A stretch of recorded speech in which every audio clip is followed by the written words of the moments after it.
Hey martial arts and fitness fans, this is Wing Chun Kid here. Today I'm going to show you 5 of the advanced Wing Chun exercises and workout that I do. Here, check it out. It's a combination of yoga and martial arts training. Are you ready? Here we go. Here's the single leg squat. It's a useful exercise to get really strong legs. Here's how you do it. First of all, let's do a regular squat. Just going down and up. So as going down, put your hands out like this, straight, and come up, then come back. So from the side, just like this, and like this. So that's a regular squat with both legs. Now all you need to do is do it with one leg. So what you do is just lift up one leg, and slowly go down as far as you can without having this foot touch the ground, and come back up like that. Okay, and do that again. Breathe out, breathe in. Make sure you combine your breathing with your movements. From the side, you can do it like this. Another point is to keep your toes pointing straight, not outwards and not inwards. Okay, so when I'm doing the squat, my toe is pointing straight. So this way, leg up, hands out, down slowly, all the way. You can stick this leg out, point your toes, like that, and come up slowly, like this. So that's the single leg squat. Here's a couple variations you can do for the single leg squat. You can start adding some weights to your hand. A good one to start with is just a regular pole or a wooden bow staff like this one. So we're going to do the same thing, except now we're going to hold up the staff like this and do the squat. That. Wiggle your toes back and forth, turn it around, keep this nice and straight, and come back up with the weight. As you get stronger, you can add weight onto this. Here's an advanced version of the single leg squat. We're going to combine the bow staff and also a couple more movements of the leg. So do your squat as regularly, and when you get the lowest position, move out your left leg or your outside leg to the side, and rotate it to the back, and to the side, and back to the front. And then get back up slowly, like that. Do that 5 to 10 times, and you'll feel the burn. The reason we do this is now you strengthen your entire hip muscles in your leg and in your core. So train hard and have fun.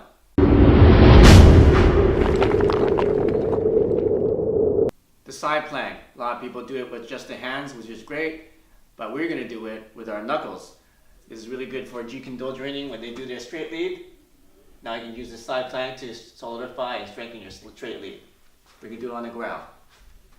So how you do it is just start kneeling on the ground, put your fist down in the vertical position, stretch out your legs, the left one, and then put your right one underneath it. Now once you got this position, try to keep your body straight. Don't hang it like this, don't bend it like this, keep it nice and straight. Try to imagine a straight line going from your top of your head to your toe. Then stick out this arm, raise it up as high as you can, and make a nice stretch from the fingertips down to your knuckles. You can do it holding a knuckle, or you can do it opening your hand, or like this. And try to feel it go straight across your back, like that. So that's a side knuckle plank, and train that and you get a stronger punch. A couple variations you can do is change the angle of your fist here. So we did the vertical one like this, but we can also change it to be horizontal like this. So try it out, and you can start training some other positions. So this is a horizontal punch, and you can do the same thing like this. So instead of doing it this way, you do it this way, horizontal. So put your fist horizontal like this, and then do it horizontal like this. If it's getting too easy for you, you can start adding weights, small weights to start with, and start doing it like this.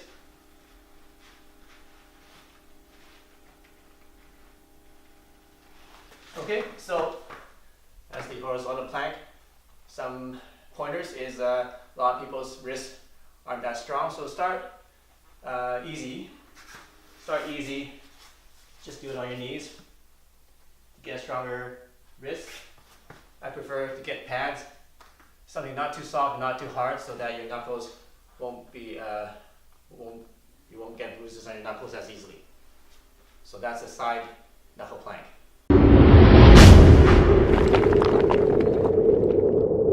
Knuckle handstands. Here's how you do them. A lot of people do handstands with their hand, and this is great. But if you want to train your wrist and train your knuckles for toughness, knuckle handstands is the way to go. You'll also get stronger shoulders and stronger back. Alright, here's how you do it. So start with a wall to help you out, like this. And put your knuckles about shoulder width apart. And then you can angle them in a little bit so it's easier to have the structure. Or just find the angle that you want, that you feel the strongest. So either this way, or it's 45 degrees, or 90 degrees, up to you. I like it somewhere in between. Then just slowly put your legs up one at a time. And get your legs as straight as possible. Put them together like this. And then hold that for as long as you can. Usually 10 seconds to 1 minute is good. You can also put one leg over the other. Alright, so that is your knuckle handstand. You want to come back down, just do one leg at a time, just like that. One important tip for this exercise is you need to keep your back straight. So when you're against the wall, make sure that your feet are here and your body is on a complete straight angle like this. Even though it's on an angle, make sure it's completely straight. You don't want to have a curve like this or a curve like this. So let me demonstrate again. Put your feet up like that. You don't want to bend it like this, like that. Have your back bent this way or the other way. You want to keep it straight from your knuckles all the way to your toes, as straight as possible.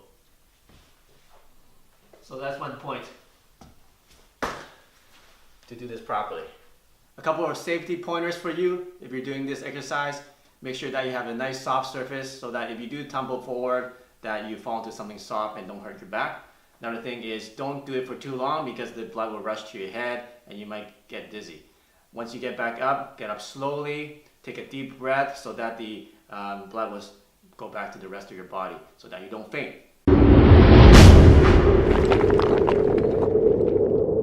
We're going to show you how to do the knuckle crow. Now you see a lot of people doing the crow. It's a yoga pose with their hands like this, which is great, but can you do it with your knuckles? Now here's how you do it. The easier way to train this, if you haven't done this before, is to get a block like this. If you don't have something like this, get a telephone book or just some towels is fine too. So you can start doing this. Before you do knuckles, obviously do the hand ones, but once you do the hand one, you're going to graduate and do our knuckles. Easier way to do it is to have your thumb here to help balance a little bit more, a little bit easier. So from here, you're just going to put our elbows behind our knee, like this, on the inside of our legs. And then we're going to just rock forward, and then put our head there so you get a nice balance and you're not scared of rolling over. Now once you get balanced, now just rock back a little bit, then you can get your head off the block, like that. Once you get good at that, then you don't need the block. See, my head is off the block now, right? Okay, so once you get good at that, do it without the block. You might want to put some padding here just in case you fall forward, doesn't hit your head on concrete or a hard floor. This is a little bit softer, so it's okay. So what you can do is start this about shoulder width.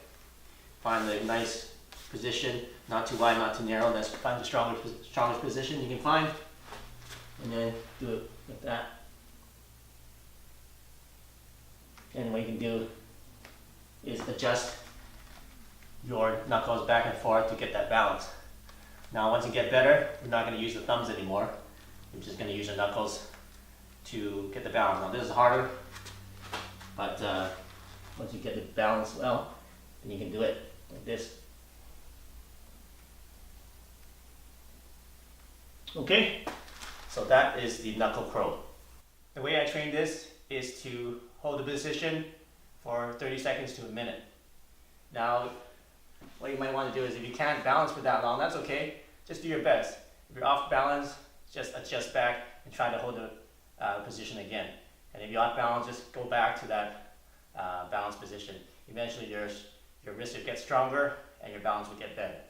So this exercise is very good for training the wrist power and training the strength of your muscles and your hands.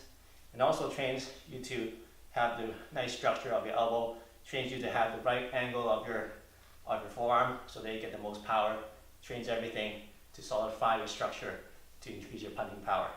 Here's a super advanced version for you that are insane and want to do something crazy. Start training your fingertips to do the crow position. So we're not doing just knuckle crow, we're doing fingertip crow. How I do it: put your fingers in position, find the strongest position you can feel, and then do the crow position.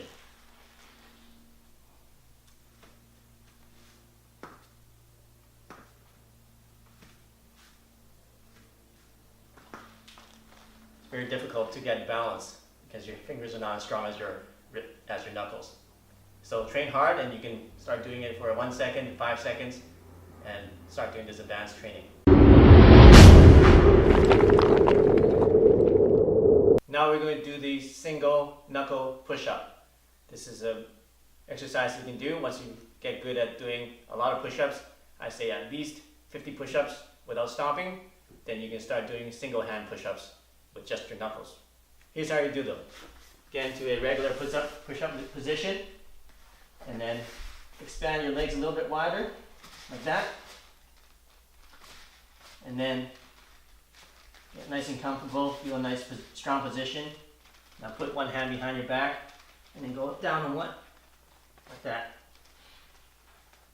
And make sure you do good breathing while you're doing the exercise to get more strength and to have proper technique. Hey, thanks for watching my martial arts training and workout fitness videos. I hope you enjoyed them and used them to get stronger. If you like this video, make sure you check out my other videos that I have on my channel, and make sure you click the subscribe button right here to get the latest and best training and workout and self-defense training lesson videos that I have. So I'll see you soon in the next video.